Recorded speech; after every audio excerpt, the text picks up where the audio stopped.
Bom dia a todos, sejam muito bem-vindos para mais uma palestra da 7ª edição da Semana de Mercado Financeiro PUC-Rio, organizada pela Liga de Mercado Financeiro PUC-Rio. Eu sou Daniel Catialnik, vice-presidente da Liga, e hoje é uma honra estarmos recebendo Diogo Killen, diretor de Política Econômica do Banco Central, para falar um pouco sobre os desafios atuais para a política monetária. Diogo, é um prazer te receber aqui na PUC, de volta aqui na PUC. E se você pudesse, aproveitando esse ambiente universitário, antes de começar a apresentação e depois a gente ir para as perguntas, se pudesse contar um pouco da sua trajetória, das suas raízes na PUC, e, enfim, aí depois a gente começa a apresentação, mas é um prazer, muito obrigado por ter aceitado o convite. Eu que agradeço, obrigado pelo convite. Bom, prazer estar de volta. Eu fiz a graduação aqui, o mestrado aqui, então não nesse prédio, eu ficava mais no Frentes do que no IAG, mas é um prazer voltar. Sobre a estrutura do que eu vou falar aqui, vou fazer uma apresentação, vai demorar mais ou menos meia hora, depois a gente abre para perguntas e respostas. Então a apresentação aqui, eu tinha feito uma apresentação umas 2 semanas, eu não atualizei a apresentação, não foi por preguiça, tá? Eu não atualizei porque eu acho que a apresentação é baseada na ata, e eu acho que a ata segue refletindo bem o que eu tenho pensado. Então a ideia aqui é reforçar alguns pontos, reforçar algumas coisas que estão na ata, reforçar coisas que eu comentei logo depois, chamando atenção que diagnóstico, conclusão, ênfases que estão na ata, acho que seguem valendo. Acho que tem um ponto na ata que eu falei na minha última fala que eu acho que segue importante, que é essa questão da coesão. A ata traz, em vários momentos, unanimidade e tal, tanto no diagnóstico quanto na questão prospectiva. Eu vou falar um pouco disso, acho que isso facilita para ter menos ruído de comunicação, tá? E por fim, assim, eu acho que essa fala, usando essa apresentação que tem como base a ata, então ela mostra um pouco do que a ata traz, ela mostra essa coesão.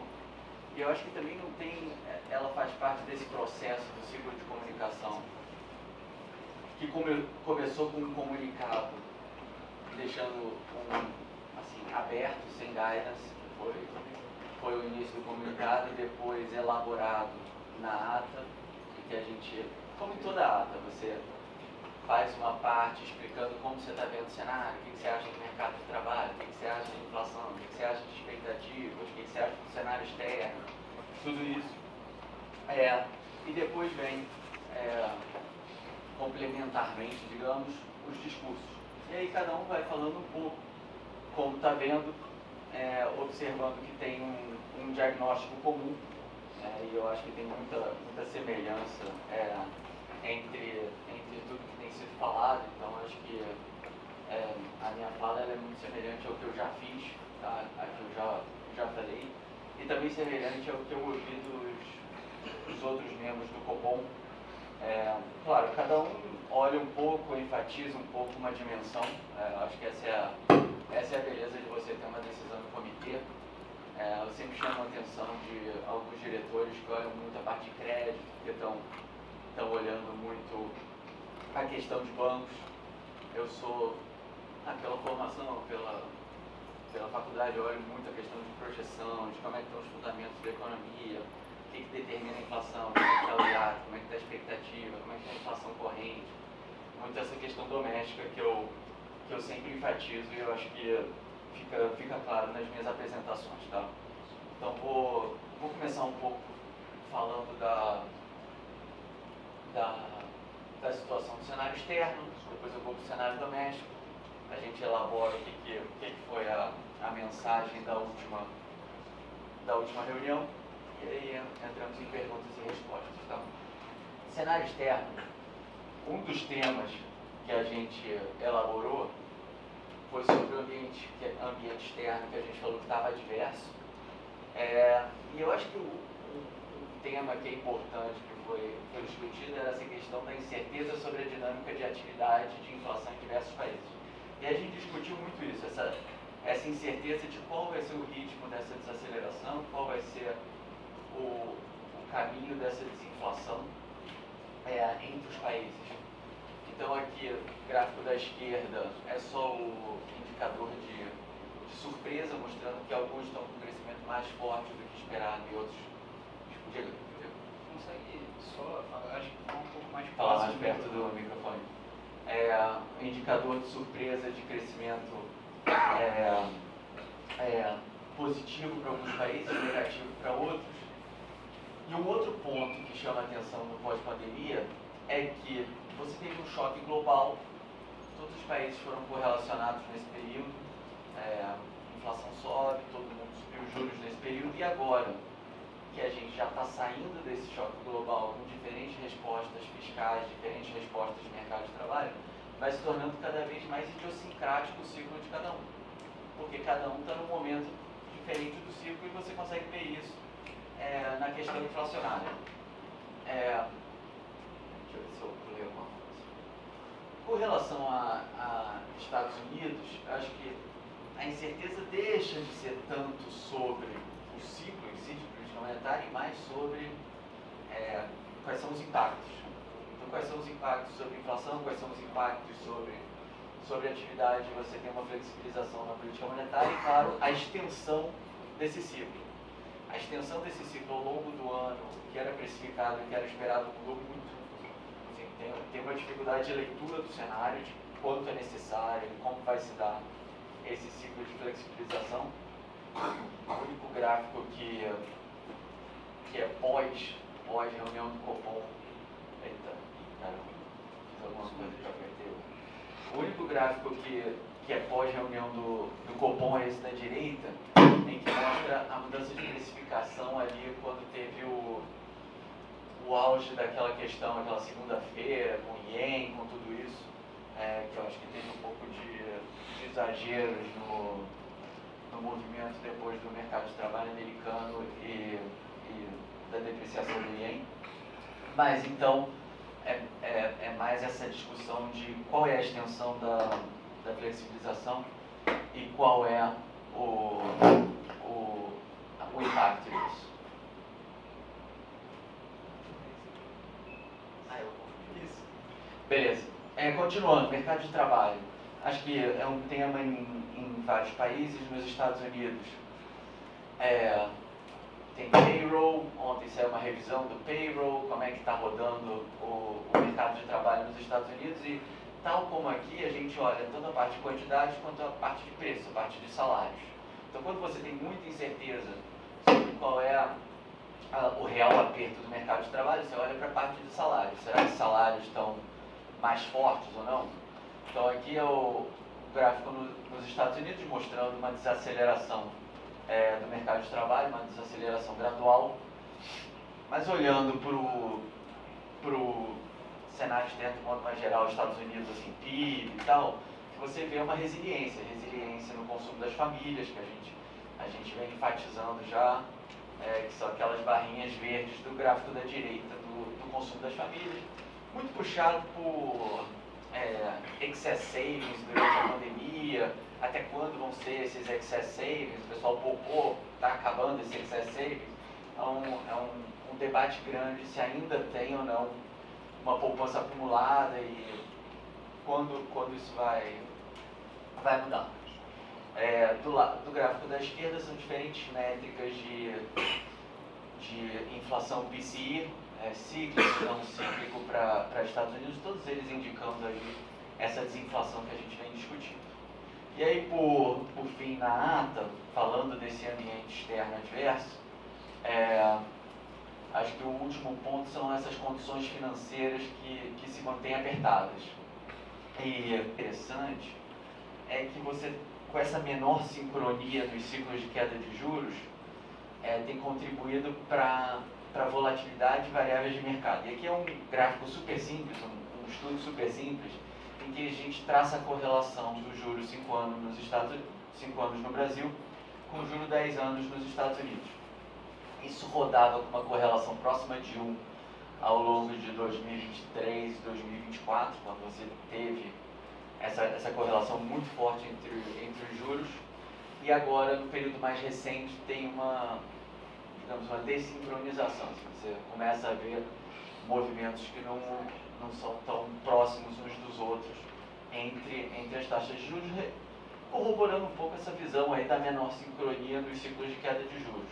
O gráfico da esquerda também reforça um pouco esse ponto, assim, que você tinha uma precificação semelhante para muitos países de queda de juros, e agora que você vai andando, você vai incorporando quais são as condições domésticas de cada um, e aí isso vai criando alguma diferenciação. Câmbio tem sido volátil, a gente já colocou na nossa comunicação, a gente enfatiza, acho que sempre bom enfatizar que não tem relação mecânica, seja com Fed, seja com câmbio para determinação de política monetária. Câmbio, isso aqui entre a penúltima e a última reunião do Copom, tinha depreciado 3,70%. Então, comentários adicionais, assim, que isso aqui tudo é retirado da ata, tá? Eu tentei pegar frases da ata para construir essa apresentação. Parte de volatilidade e precificação, eu acho que o ponto aqui, assim, um tema que a gente discute sempre assim, olhar um ponto e daí retirar uma tendência ao exagero. Você pode estar overreacting, mas claro, uma tendência feita de pontos, então você tem que ir incorporando os dados. Então tem sempre esse debate de quanto o dado adicional ele está me sugerindo alguma coisa sobre uma tendência e extrair o sinal e o ruído nessa informação. Como eu falei, não tem relação mecânica entre o câmbio e o Fed, e um cenário de maior incerteza global de movimentos cambiais. Mas a Brutus exige maior cautela na condução da política monetária doméstica. A gente já vinha trazendo esse tema da cautela, e no último Copom a gente trouxe assim, maior cautela. Aí entrando para o doméstico, que eu acho que tem muita coisa para falar sobre o doméstico. Primeiro, a parte de atividade. Já deve ter 2 ou 3 reuniões que a gente vem falando que a atividade de mercado de trabalho seguem com maior dinamismo do que era esperado. Então não é só forte, mas mais forte do que era esperado, tá? Um gráfico que eu sou, assim, eu acho que representa bem esse cenário é o da direita, que é o da taxa de desemprego. Então, cada uma dessas linhas cinzas, esse gráfico que o pessoal fala que é o gráfico do cabelinho, cada uma dessas linhas cinzas é o que o Focus previa que ia acontecer com a taxa de desemprego em cada momento do tempo. Você vê que os agentes acreditavam que a taxa de desemprego ia subir em cada momento do tempo, e ela seguiu caindo, e tem sido isso talvez por 2 anos, 2 anos e meio, que a taxa de desemprego cai quando o esperado é que ela suba, ou ela fique estável. E não é só sobre mercado de trabalho, tá? Você olha o hiato do Banco Central, aconteceu coisa semelhante, assim, de ter uma surpresa positiva na trajetória de hiato que a gente divulga, e PIB também surpreendeu positivamente, então é uma... E o trabalho informal, vocês têm olhado? Vou chegar lá, e aí a parte de dados de atividade, PIN, PNC, PNS, também surpreendendo na margem. Tá? Então, o que acontece? Assim, a nossa métrica de hiato, ela é baseada nesses indicadores, e a gente coloca isso dentro de um modelo para você, a partir de variáveis como inflação, também inferir coisas sobre hiato.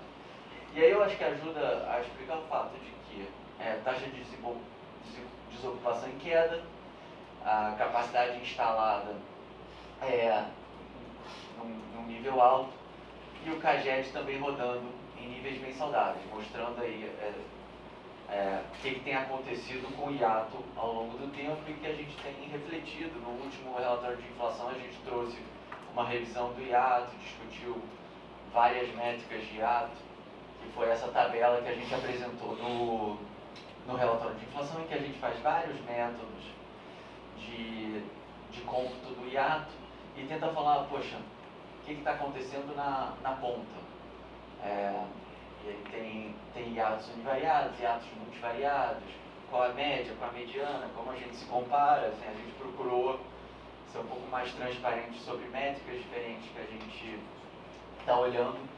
A gente olha mais coisas, a gente quer ser mais transparente, trazer mais métodos, mas eu acho que contribui para a discussão, tá? Que mais? Alta frequência. Indicadores de comércio e serviços reforçam esse diagnóstico de resiliência da atividade doméstica. Então, PMC, PMS, mostrando resiliência, mostrando dinamismo, seja PMC restrita, seja PMC ampliada. E aí, quando você olha assim, por que está havendo essa resiliência, por que está havendo esse dinamismo nessas pesquisas todas, tem uma parte que é, claro, do mercado de trabalho, no mercado de trabalho que você tem renda crescendo e volume crescendo, então você pensa os dois lados do mercado de trabalho crescendo, e tem também transferências puxando renda. Então esse gráfico aqui é a comparação só uma renda disponível com despesa de consumo, mostrando que você tem aí um propulsor de consumo através da renda ao longo dos últimos trimestres. Aí com relação ao mercado de trabalho, alguns pontos a chamar a atenção, todos eles comentados na ata. Eu acho que talvez assim, uma das palavras que mais reflete assim, eu acho que a situação do mercado de trabalho é que os ganhos são disseminados. Então, eu não consigo falar sobre determinado setor ou uma determinada categoria em que você está observando esse mercado de trabalho mais forte, bastante disseminado. No período mais recente, o que a gente viu foi esse aumento do nível de ocupação e aumento da taxa de participação. Então, é um crescimento do mercado de trabalho com queda da taxa de desemprego e aumento da taxa de participação, mostrando realmente dinamismo do mercado de trabalho. E chama a atenção esse gráfico da taxa de desemprego, que é o mesmo daquele que eu estava falando do cabelinho, né? À medida que a taxa de desemprego vai caindo, as pessoas foram rediscutindo um pouco qual é a NAIRU. E eu acho que tem uma dúvida importante, sei lá, baseada na reforma trabalhista, baseada em mudança por conta de pandemia, qual é a NAIRU desse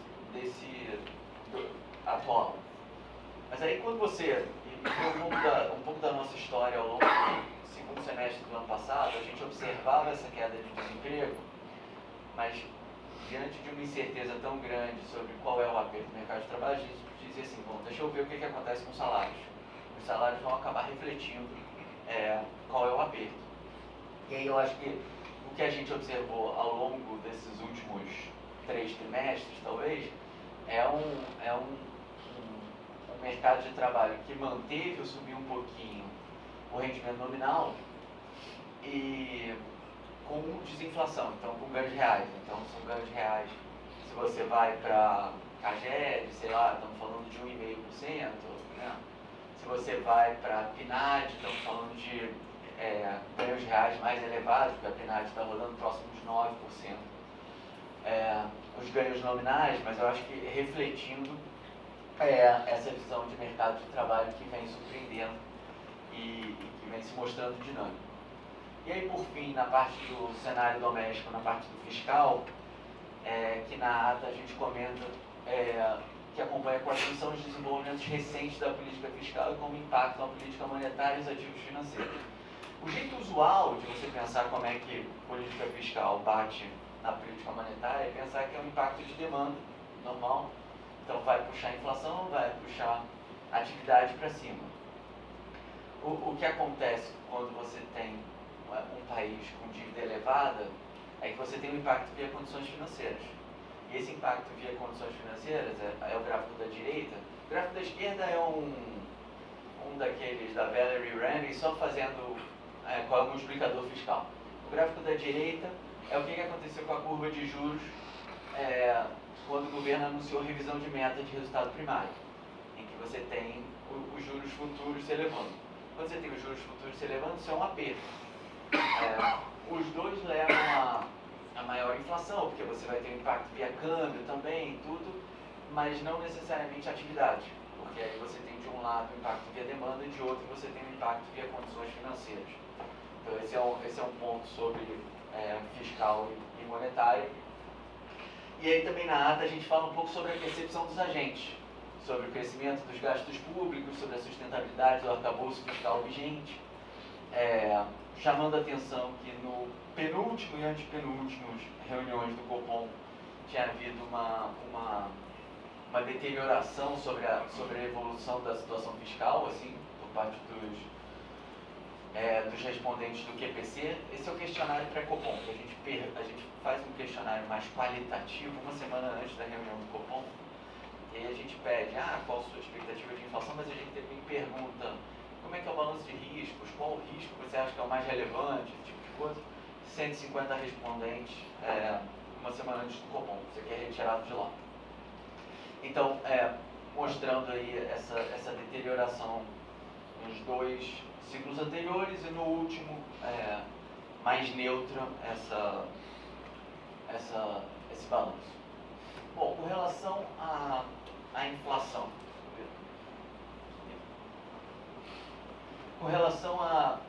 inflação, expectativas, e expectativas, assim, a gente tem chamado a atenção, que são relevantes, para a determinação de preço. Já comentei no passado que uma expectativa desancorada é como se fosse um farol para o lado errado, assim, você vai levando os preços para um outro lado, e você tem que puxar de volta os preços para a meta. Então, IPCA 2024, que subiu em 4,1, o 2025 próximo de 4, e 2026, tanto 2025 quanto 2026 subiram nos últimos 5 meses, dos 3,5 que estavam, foi de 3,5 para 4, incorporando aí talvez o dinamismo da economia e tudo, e o 2026 também.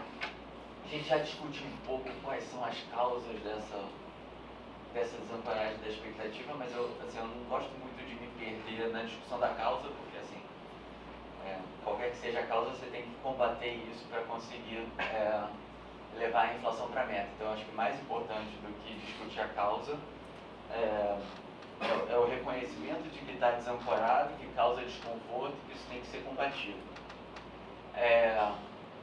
E 2027 em 3,5. Sobre inflação implícita, que tem mexido no período recente, níveis próximos, acima de 5%, usamos isso tudo retirado lá do período Copom. Tá? E aí aqui é mais para chamar a atenção, assim, e eu acho que é um esforço que a gente tem tido, mas é também uma coisa que eu queria jogar à luz, que é a gente usar a inflação implícita para tentar tirar prêmio de inflação e utilizar mais uma métrica de expectativas de inflação. A gente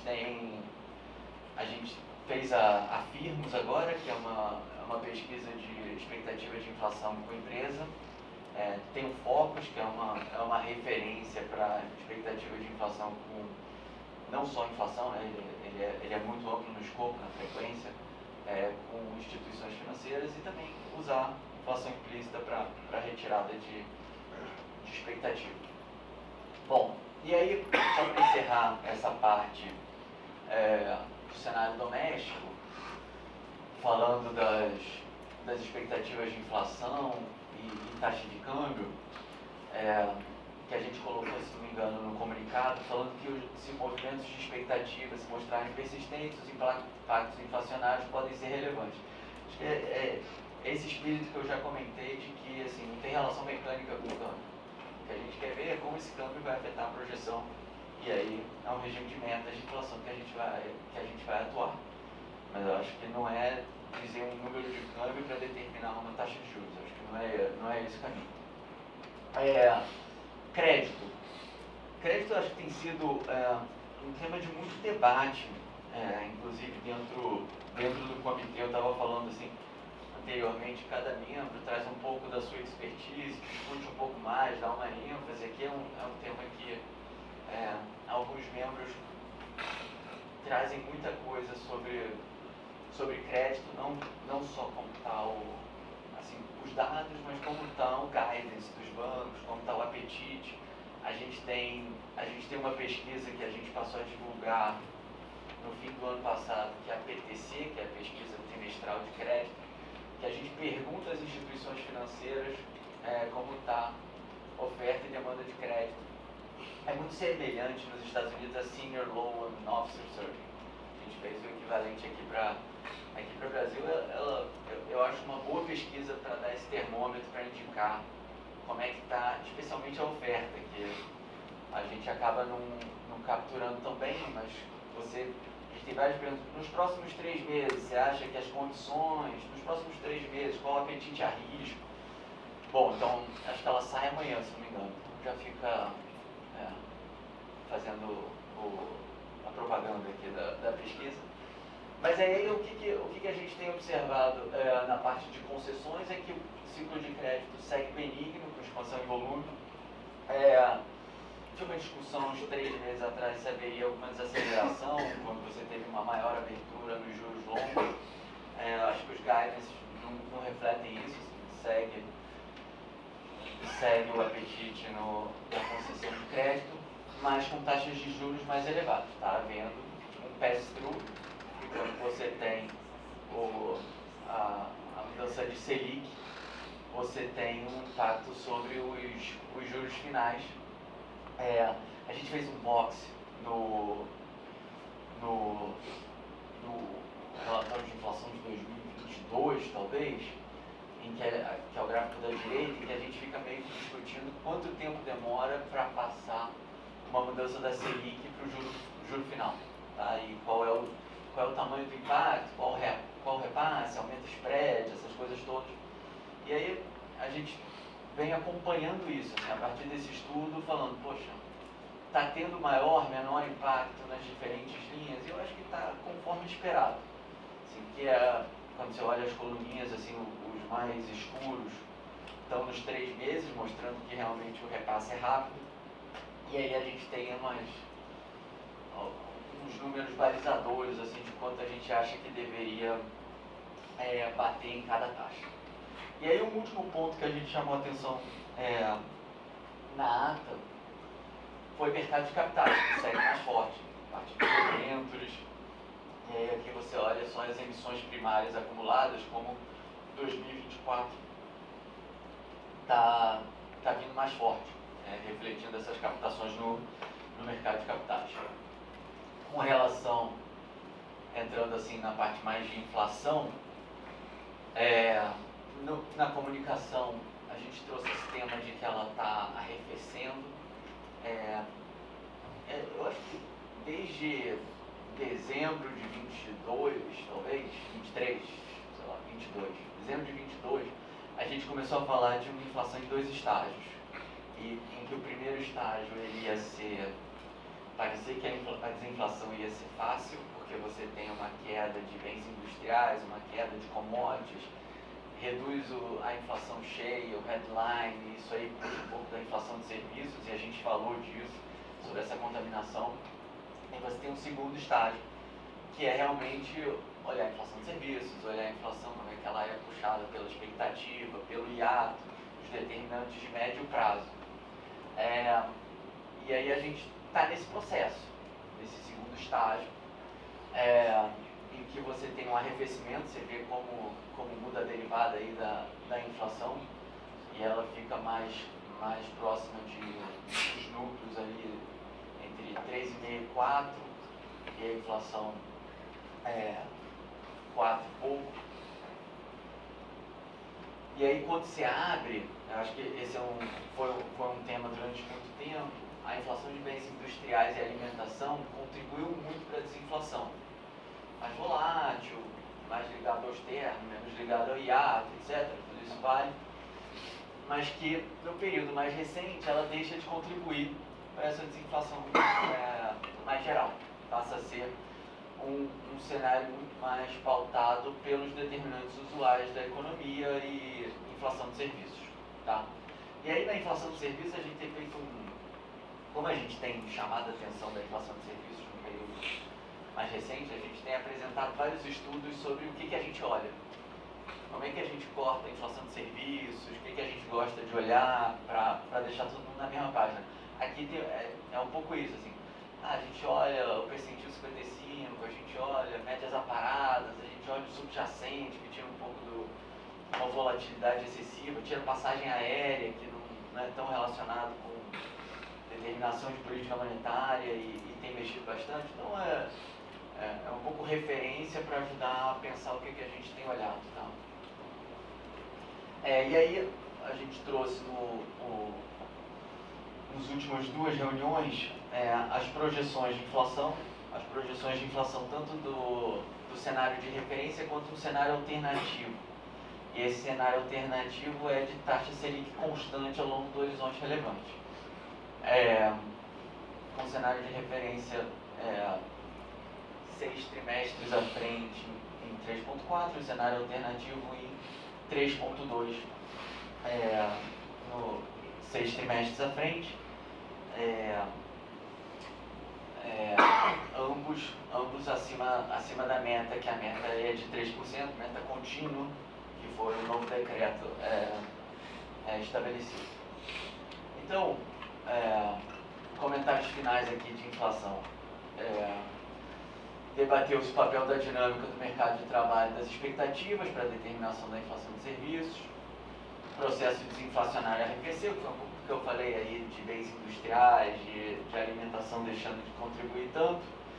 E aí você tem esse contexto de dinamismo da atividade econômica, do mercado de trabalho, qual vai ser a velocidade dessa desinflação, quanto tempo vai levar para convergir para a meta, que é o objetivo.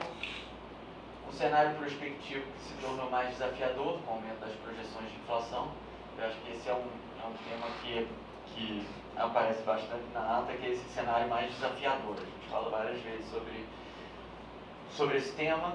E aí a necessidade de uma política monetária ainda mais cautelosa e de acompanhamento diligente do desenrolar do cenário. O acompanhamento diligente também.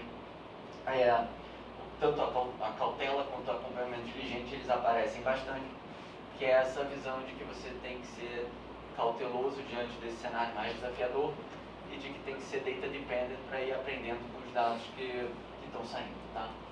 Aí no balanço de riscos, que é sempre um tema de muito escrutínio, eu acho que tem assim, um pouco de excesso de tentar transformar o balanço de riscos num guidance, quando ele não deveria ser visto como um guidance de política monetária. Ele é um balanço de riscos sobre a projeção de inflação, e a gente tem tentado ser transparente sobre guidance, sobre o que a gente está pensando, através do comunicado, através da ata. Então, no balanço de riscos, 3 riscos para alta, 2 riscos para baixo. Tá? O primeiro é essa desancoragem das expectativas de inflação por um período mais prolongado. Obviamente, assim, a expectativa de inflação do Focus, ela entra dentro do nosso modelo, então ela está incorporada. O que não está incorporado é a persistência dela tendo maior impacto sobre a inflação, para evitar esse double count. Então é o fato de a desancoragem ser por um período mais prolongado. O segundo é a maior resiliência na inflação de serviços do que a projetada. Então é o hiato do produto mais apertado, como eu estava falando, com várias revisões nos últimos trimestres, e isso levando a uma maior resiliência na inflação de serviços. Em vários momentos da ata a gente fala que, para pensar sobre dinâmica de inflação de médio prazo, o mais importante é olhar hiato, olhar expectativas. Então fica aqui registrado. E o último, essa conjunção de políticas econômicas externa e interna que tem um impacto inflacionário. Então se vai ter uma política nos Estados Unidos de maior tarifa, maior inflação, se vai ter uma política fiscal aqui que vai levar a maior inflação, se vai bater em taxa de câmbio, como é que isso vai bater. Então, assim, você tem várias possíveis forças de políticas econômicas que podem ter impacto inflacionário. E entre os riscos de baixa, você tem desaceleração da atividade econômica global mais acentuada do que a projetada, que eu acho que é um pouco desse receio de recessão nos Estados Unidos que todo mundo discute, e um pouco do que a gente põe na ata, assim, essa resiliência dos dados correntes contra esse receio de recessão e de condições financeiras apertadas, e os impactos do aperto monetário se mostrarem mais fortes do que o esperado sobre desinflação. Então, no comunicado a gente trouxe esses riscos. Na ata a gente discutiu um pouco mais, falou que todo mundo concordava que tem mais riscos para cima na inflação e que vários membros enfatizaram a assimetria do balanço de riscos, ou seja, quando você pondera esses três riscos pelo impacto, pela probabilidade, vários avaliam que tem assimetria no balanço de riscos. Tá? Então o comitê avalia que as conjunturas exigem maior cautela, que os impactos corroboram a necessidade de maior vigilância, que acho que foi outro tema relevante. Tá? Então, vamos lá, por fim. Como a gente está vendo o cenário, e eu sigo vendo assim, projeções mais elevadas e com mais riscos, levando a um cenário mais desafiador para o comitê, e que vai ser importante ir acompanhando esses dados. Então a gente optou por não dar guidance. Já falei isso no passado, a última reunião foi sobre a última reunião não foi sobre a próxima reunião. E eu acho que tem esse processo que é um comunicado, em que a gente deixa sem guidance, uma ata, que a gente explica quais são as estratégias na mesa, e aí os discursos para ir, como a gente está vendo os dados, o que a gente está observando, o que cada um está olhando, a expectativa, o mercado de trabalho, a atividade, a projeção, essas coisas todas contribuindo para pensar sobre as decisões subsequentes. Tá? E aí, no comunicado, que o comunicado é mais sobre ação, a gente não se compromete com nenhuma estratégia. Na ata, que é sobre discussão, a gente fala um pouco sobre quais são as estratégias que foram discutidas. De um lado, a estratégia de manutenção, de outro, não hesitar em elevar a taxa de juros. E aí, novamente, que eu já comentei, assim, eu acho que teve três palavras aí, três expressões que todo mundo chama atenção nesse comum, que foi a cautela, a vigilância e o acompanhamento diligente. E eu tenho enfatizado assim um pouco por trás das cortinas, que eu acho que tem o compromisso com a meta, que eu acho que está bem evidente na fala de todos e na comunicação social, e a coesão entre os membros, assim, opinião convergente sobre diagnóstico e sobre conclusão. Acho que é isso da minha apresentação. Bem, obrigado. A gente consegue sentar ali? Tem algum lado? Você que manda. Tem uma aqui também.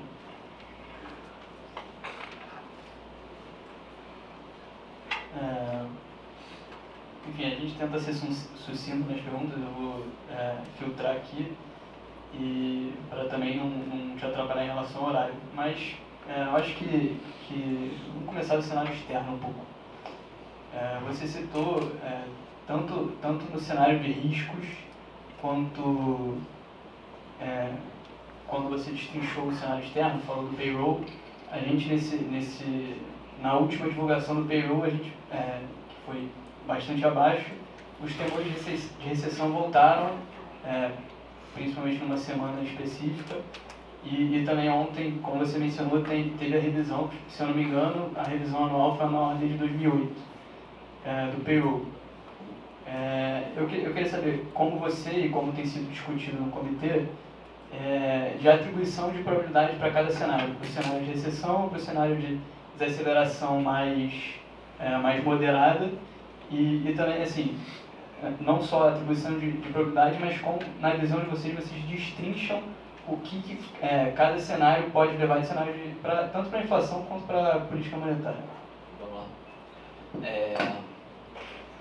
Você sabe que quando a ata saiu na terça-feira, foi logo depois desse payroll, e todo mundo já achou que a ata estava velha, aquela coisa toda, aí depois eu acho que a coisa acalmou um pouco. Foi um payroll próximo do neutro, né? Assim, sei lá, 120 mil, 115 mil, foi próximo do neutro. Então, no debate assim, que a gente tem do cenário externo, acho que tem essa discussão de qual é o ritmo da desaceleração e qual é o ritmo da desinflação, com todos os desafios envolvidos nisso, tá? Desafios tanto nossos quanto de qualquer participante do mercado, de entender o que tem acontecido, seja no debate de mecanismo de transmissão de política monetária, taxa neutra, outras políticas que estão batendo sobre a atividade e estão arrefecendo, tipo política fiscal. Acho que tudo isso entra no bolo. Assim. Então, por isso eu acho que a gente tem falado um pouco desse cenário adverso e tem falado sobre incerteza.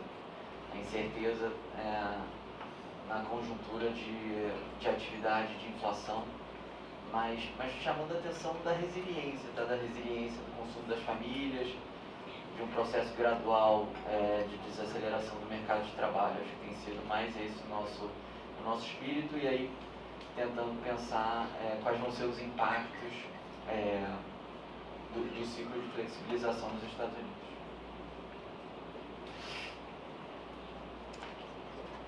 Perfeito. Eu acho que, entrando um pouco nisso de incerteza, pergunta que eu até ia deixar um pouco para depois, mas eu aproveitando o gancho, eu queria saber das ferramentas do Banco Central para auxiliar na tomada de decisões. Você mencionou os modelos, e nos últimos anos a gente teve pandemia, teve inflação global, ciclo de política monetária apertada e sincronizada, e agora, enfim, voltou a se falar um pouco de recessão nos Estados Unidos, aceleração. Entre todos esses eventos, tivemos níveis diferentes de incerteza. Eu queria saber como, o Copom dá pesos diferentes para a utilização dos modelos quantitativos nos diferentes cenários de incerteza, como agora, que você mencionou, foi uma palavra que você mencionou bastante.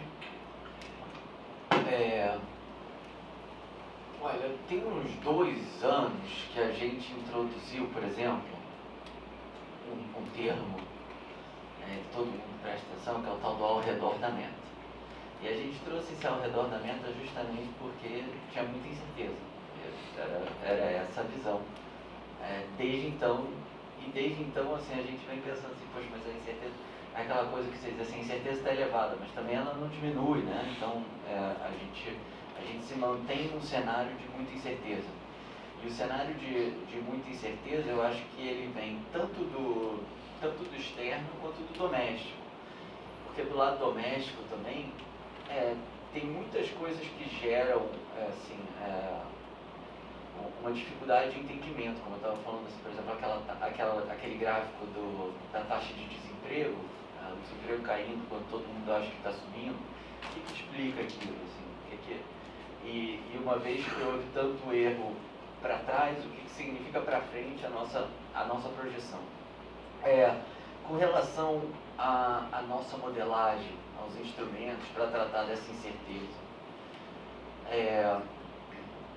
vamos lá. Quando a gente olhava as nossas previsões durante a pandemia, a gente via erros de projeção mais elevados. Eu acho que todos os bancos centrais, todo mundo tinha muito mais dificuldade de conseguir incorporar o que foi um choque de mobilidade, quanto foi choque de oferta, quanto foi choque de demanda, quanto tempo vai demorar. Tudo isso era muito difícil de incorporar. Na nossa modelagem, isso aparecia muito claramente na projeção de bens industriais, a gente tinha maior dificuldade. Aí a gente fez uma revisão de modelagem no último relatório de inflação, em que a gente usou, a gente permitiu que as coisas fossem diferentes na pandemia, tá? Assim, que as relações fossem diferentes, usando uma metodologia lá do Crinicelli, em que você deixa deixa que as coisas fiquem fora do lugar durante a pandemia e depois elas voltam, basicamente. Aí quando olha as projeções assim, nesse período mais recente, aí eu acho que elas voltam para os erros usuais. Assim, e aí eu separaria aqui quanto do erro é porque o modelo está mal especificado, quanto do erro é porque errou os condicionantes iniciais do modelo. Entendeu? Então, sei lá, se o petróleo mexe pra caramba, e aí você usa o petróleo como hipótese, bom, você vai errar a projeção, mas não é porque o modelo está errado, é porque você errou o teu condicionante. Então tem que considerar esses dois. Incorporando esse ponto dos condicionantes, eu acho que o modelo em si, ele voltou a ter erro de projeção semelhante ao que tinha antes. Não, perfeito. E pegando também um gancho para o erro de projeção na taxa de desemprego, por exemplo, eu queria falar um pouco que você até mencionou do dinamismo, tanto da atividade como do mercado de trabalho, foi bastante mencionado na ata. Eu queria entender, assim, vocês têm uma cabeça de o que pode ter explicado isso? Seria uma perda da potência da política monetária? Tem algum fator que mexeu diferente do que vocês pensavam que pode ter afetado isso? Ou foi realmente uma perda de potência da política monetária? Essa é uma pergunta boa, que eu não sei se eu tenho uma resposta ótima, tá? Então, eu acho que diferentes formas de pensar. Eu acho que tem um lado que é você pensar, mudou alguma coisa no mecanismo de transmissão, e aí quando você pensa sobre o mecanismo de transmissão, a gente já discutiu muito isso no passado. Pô, teve alguma mudança, por exemplo, no sistema financeiro que tenha tido impacto? Mas aí quando você começa a pensar um pouco sobre essas mudanças do sistema financeiro, de incorporando gente no sistema financeiro através do PIX, aí você aumenta a profundidade financeira, isso leva a uma maior potência, né? não menor potência da política monetária, de modo geral. Assim. Aí acho que tem um debate grande sobre taxa neutra também, que levaria a exatamente menor potência, mas é um stance menos contracionista de política monetária. Eu não sou muito fã de ficar fazendo revisão de taxa neutra no curto prazo, assim, sabe? A cada trimestre ficar revisando taxa neutra, eu acho que isso nos leva a overreaction, assim. Toda vez que você acha que o juro tem que subir, você sobe a taxa neutra; quando você acha que o juro tem que cair, você corta a taxa neutra, e isso vai te levando a um pouco de movimentos exacerbados da taxa neutra. A gente, nos últimos 2 anos, a gente tem apresentado um monte de métodos da taxa neutra para balizar um pouco o debate, sabe? Então, assim, claro, a gente vê todo tipo de estudo da taxa neutra, quem acha que está mais alta, quem acha que está mais baixa, e eu acho que isso é muito saudável, e a gente tem colocado vários métodos para também mostrar onde a gente se coloca e qual o risco que a gente observa. O mesmo vale para o hiato. Acho que tem essa ênfase no cenário de referência, qual é o nosso hiato, mas assim, quando a gente coloca um estudo mostrando diferentes hiatos, é uma forma também da gente pensar, olha, a gente olha esse leque aqui e a gente pensa sobre esse leque quando a gente está fazendo a formulação de política monetária. Então, voltando à neutra, eu não acho que tenha que fique mudando a cada trimestre, pelo menos eu assim, salvo grandes acontecimentos, mas eu acho que é um ponto que pode levar a uma overreaction. A potência que a gente já comentou, e aí, se você está pensando assim, ó, vai ter um impacto final, ou mudou os parâmetros, né, seja neutra, seja hiato, seja potência, ou tem alguma outra coisa que está batendo. E essa outra coisa, ela está, digamos, botando areia na engrenagem da política monetária. E isso aí pode ser pro lado bom ou pro lado ruim. Parte dessa explicação de mercado de trabalho, de taxa de desemprego, pode passar por reforma trabalhista, não sei quanto. tem coisa de ciclo, tem salário subindo, mas pode ser reforma trabalhista que muda um pouco o equilíbrio do mercado de trabalho. Parte pode ser o fiscal, você tem muita transferência fiscal e isso muda equilíbrio de taxa de participação, de consumo, bens duráveis, tudo isso pode mudar. Então, eu acho que a gente tem olhado, tentado decompor, tem diferentes propensões marginais a consumir. Quando você tem uma transferência para as camadas mais pobres, naturalmente você tem um impacto sobre o consumo mais elevado. Então, tem que assim, olhar meio de forma heterogênea, assim, sabe? Essas propensões aqui são altas, essas propensões são baixas, e incorporar isso. Quando a gente olha essas medidas de renda ampla, falando de cabeça eu posso estar me enganando, mas eu diria, sei lá, uns 70%, 80% desse crescimento deve ser mercado de trabalho e o restante deve ser transferências fiscais.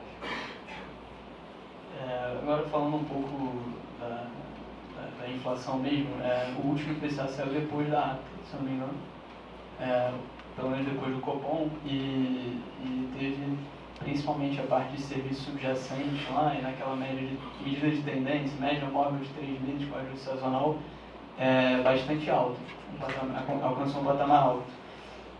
E na última ata, como você mencionou aqui, você botou um gráfico de alimentos, de industriais, você vê que tem uma contribuição cada vez menor, se é que ainda tem alguma contribuição. Eu queria saber agora, em relação voltando para serviços, porque, como foi mencionado, a desinflação dos outros componentes ajuda serviços também a vir nessa. E agora vocês acham que serviços vai responder mais, mesmo assim, a mercado de trabalho, ao aperto de mercado de trabalho, mais diretamente, já pode ter respondido nesse último dado, e assim, se é realmente possível chegar na meta de 3, com salários crescendo 9, 10, como também foi mostrado. Vamos lá. Assim, quando a gente compara ciclos, eu acho que eu vou até fazer vou mostrar esse estudo em brevíssimo.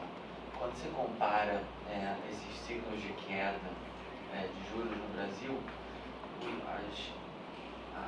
os motivos da desinflação são diferentes entre os ciclos. Tem ciclos que muito mais por abertura de hiato, e aí você tem uma desinflação mais persistente.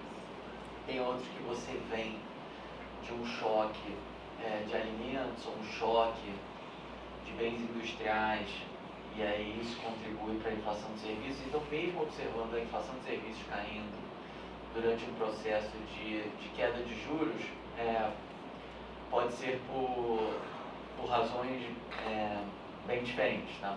Agora, olhando para frente, eu estava falando um pouco disso no início, assim, eu sou muito voltado para essa coisa dos fundamentos para determinar a projeção. E olhando para isso, como é que está a expectativa, como é que está o mercado de trabalho, como é que está o hiato, a inércia da inflação. Então, para pensar sobre essas medidas de médio prazo, acho que isso é super importante. Acho que tem um debate grande, por exemplo, de qual é o hiato no mercado de trabalho, que você estava falando, tanto do lado entre as pesquisas, você tem pesquisa indicando inflação, salário de 9%, você tem pesquisa indicando salário de, sei lá, 5 e pouco, quanto para uma dada pesquisa, a comparação histórica também é difícil. Então, a taxa de desemprego hoje, ela quer dizer a mesma coisa que a taxa de desemprego há 10 anos atrás, quando você não teve a reforma trabalhista. Então, isso também dificulta. Então, é difícil a comparação, assim, num dado momento do tempo entre pesquisas, e é difícil a comparação temporal de um time series. Então, isso tudo dificulta. Assim, uma das respostas que você tem quando você tem essa dificuldade toda é olhar o salário, né? Você ficar batendo, tem poder de barganha e tal. Então, é o que eu estava comentando. Mas, então, voltando ao teu ponto, assim, sobre inflação de serviços, acho que para médio prazo é a expectativa, mercado de trabalho, hiato, são aqueles determinantes curva de Phillips que vocês olham. E agora indo um pouco para a parte de coesão que você mencionou no final, inclusive incluiu na apresentação, e também, assim, desde a ata, vocês comentaram, na ata inclusive, que inclusive também está na apresentação, que unanimemente sabem que caso seja necessário, se julgarem necessário, vão promover uma alta de juros, se for julgado necessário. E enfim, do Copom para cá, houve uma certa mudança de expectativas, tanto da expectativa de inflação, da taxa de câmbio. Eu queria saber se, na sua opinião, essa mudança de expectativa se deu pela coesão das falas dos membros do comitê, ou se de fato melhoraram assim, por outros fatores, e, enfim, se é pela coesão dos membros do comitê. Você teve um movimento de câmbio, eu vejo muita gente tentando decompor quanto foi externo e quanto foi doméstico, diferentes métricas, tentando decompor isso. Eu faço isso também, de tentar decompor quanto foi externo, quanto foi doméstico em cada ativo, olhando na curva, quanto foi, no câmbio, quanto foi, na implícita, quanto foi. Dá para fazer tudo isso, que eu acho que tenta responder um pouco do teu ponto. Tem um pouco que é essa questão da endogeneidade, que é o que você está falando e que torna mais difícil essa resposta, que é você não tem um contrafactual, né? E todas essas coisas estão reagindo conjuntamente a tudo que acontece, seja a comunicação do Banco Central, seja o cenário externo, tá? Então eu acho que não dá para falar assim o que teria acontecido se alguma coisa, né, não tivesse acontecido. Assim, essa identificação ela é difícil de fazer, e por isso tem que ser incorporado todos os fatores para pensar o que aconteceu desde o Copom. Eu acho assim, o primeiro ponto é que não tem relação mecânica. Essa é uma frase que a gente repete, mas eu acho que segue valendo. Não tem relação mecânica entre o câmbio e juros. Eu ouço um pouco essa visão, não, mas se o câmbio é X, então não sobe, ou sobe, se o câmbio é Y, acho que isso não...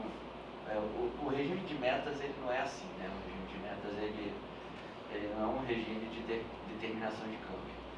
Então, acho que tem um pouco disso, acho que tem esse desconforto